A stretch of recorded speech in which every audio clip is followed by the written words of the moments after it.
Good afternoon, everyone. I'm Taylor Epps. We start this noon hour with breaking news out of Chautauqua County. And this morning, as your price tracker, I'm helping you find the cheapest prices on eggs as you head out to the grocery store. Today, the death penalty for the top mass shooter is up for discussion. If you're looking for a silver lining for the team right now, it might be consistency.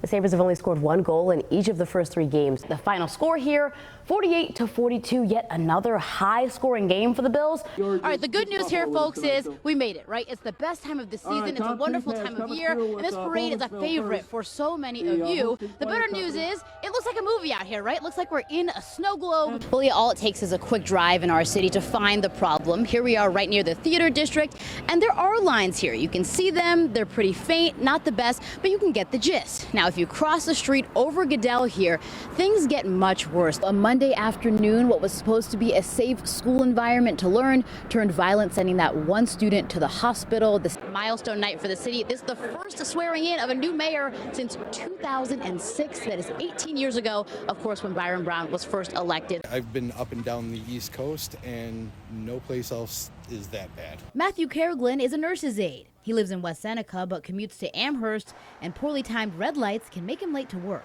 I used to have to travel at about 5 a.m. My record there was 15 minutes. To wait? To wait, because there was no cars coming the other way, so it wouldn't change. I mean, what's going through your head when you're sitting at a red light? Trying to figure out how to get around it. And once you finally see a green, You only get enough time to get like maybe 4 or 5 cars through the intersection, and then you're waiting again.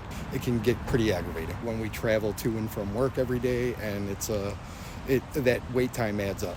just how much does it add up? According to SafeLight, 142 hours or 4.5 months of your life is spent behind the wheel waiting at a red light, costing American drivers $8.6 billion each year. I pulled over at one of the longer lights in the South Towns where Seneca Street meets Harlem Road to see just how long it takes.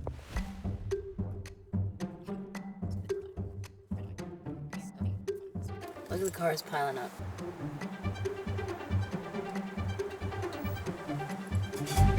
That's 2 whole minutes. They were sitting at a red light.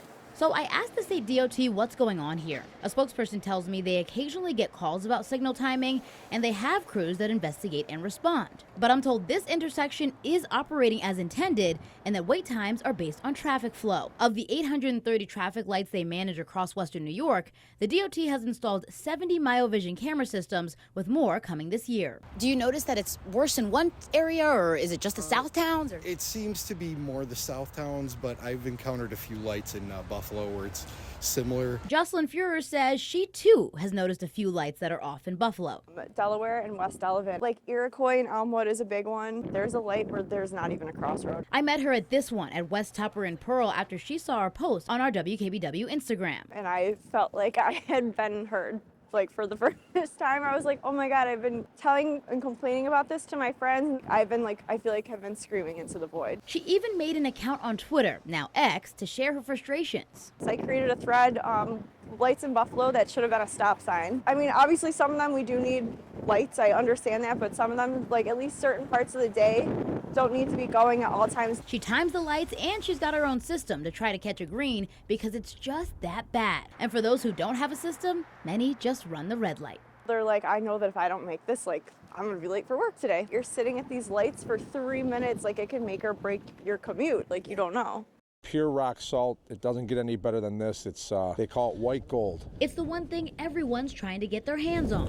When you have this amount of snow and obviously what's going on down south, it makes our supplies a little less. With a rock salt shortage, Rocco Guadagna says it's tough for his crew at Vision Lawn Care and Snowplow in the town of Tonawanda, especially when everyone is getting all their salt from one place. It's a supplier called American Rock Salt in Livingston County.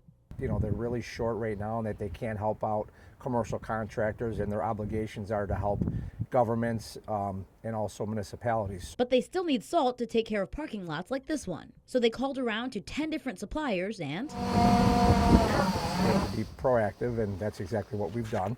So we ordered enough salt to get us throughout the year and some extra in case someone else needs anything. Just take a look at their supply here. They've got plenty of salt stored up right here, almost everything they need for the winter. And if they do run out, they got that new shipment in, about 75 tons right over here. But let me show you a different story in the town of Lancaster. It looks like a lot, but it's not. What does the salt barn in here normally look like? 3 times as full as this. Absolutely. I mean, we're usually packing 3,500 ton in here. We got about 900 right now. Highway Superintendent John Pilato tells me they also buy from American Rock Salt. You know, usually the turnaround's within 48 hours. You know, we call it in and we're getting our salt. But now, I'm on 8 days. 8 days. 8 days. But unlike Vision, they can't pivot because that one supplier is their only option. Because of this law, the Buy American Salt Act. It requires government agencies to buy salt from an American source salt mine. Before this, they were able to go across the border and get supply from Canada. It's making life difficult for all of us. It's not just Lancaster, it's West Seneca, East Aurora, Holland. So highway superintendents got together, drafting this letter. They're now asking the state to change the law to the Buy North American Salt Act to include Canada. What happens if there's no action taken? If they don't, we're going to be, using it sparingly like we've been doing the past couple weeks. I mean, this salt barn was full at Christmas, full. And, I'm down to maybe 4 runs. And last night we did 2. So, we're in a tough boat. The plan is to meet with state leaders next month. Taylor Epps, 7 News.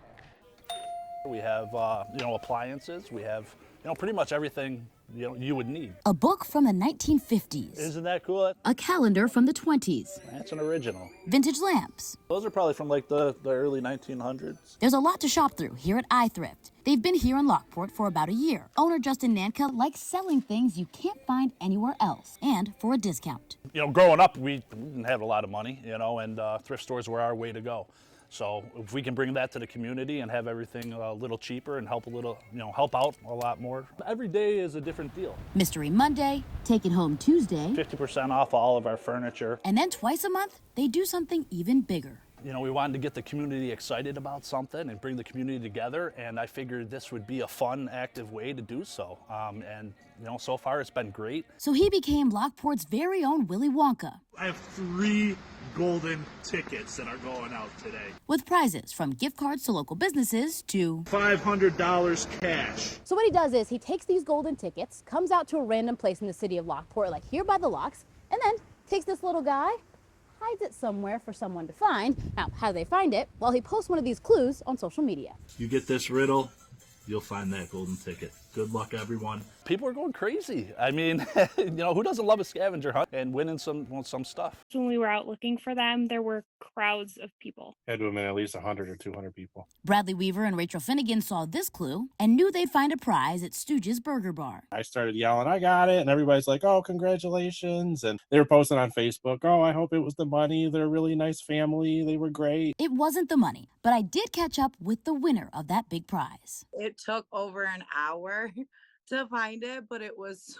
so worth it. Ashley Perkins tells me she used the money to buy Christmas gifts and pay a couple bills. And while the money was nice, I think it really brings everybody together because, we were all looking for the same thing, but we were still talking amongst each other and trying to help everyone out. I've lived here my entire life, and this city has been kind of like known to be boring in a way. So it was pretty neat to have this event and, for everybody to kind of get out and, meet new people. It's all about the people. If it wasn't for them, we wouldn't be where we're at. And get ready, Lockport. We have over $1,000 in prizes, so this is going to be a big one. Be on the lookout tomorrow. You'll have another chance to find a golden ticket and win a prize. I'll do this until the day I die. I'll do this forever. Why is that? I love it. I love it. We're a voice for Lockport. Taylor Epps, 7 News.